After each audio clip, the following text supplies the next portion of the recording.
পৰিস্থিতিত আপোনালোকে অংশীদাৰ হ'বলৈ পাই মই ভাবোঁ নিজকে ধন্য মানিছে আৰু মই নিজে কৃতাৰ্থ ভাৱ কৰিছোঁ। এইকাৰণে যে মোক এইখন সভালৈ নিমন্ত্ৰণ কৰি তেওঁলোকে দুআষাৰ ক'বলৈ আপোনালোকক ভাষা সাহিত্য সংস্কৃতিৰ যি ফুল ফুলিছে, বিভিন্ন পুষ্প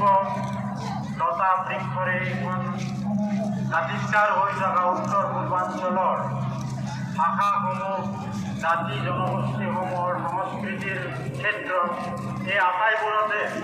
আমি এটা কথাই বিচাৰোঁ যে আটাই আমি একেলগ হৈ সমন্বয়ৰ দ্বাৰা, সহযোগিতাৰ দ্বাৰা আৰু ভাৱ হৈ আমি একেলগে আগবাঢ়িব লাগিব। আমি এটা কথা ভালদৰে জানো যে পৃথিৱীত প্ৰায়ৰ বিৰুদ্ধে কামৰ পুথি কৰি লগা এনেকুৱা একোখন ক্ষেত্ৰই আমাক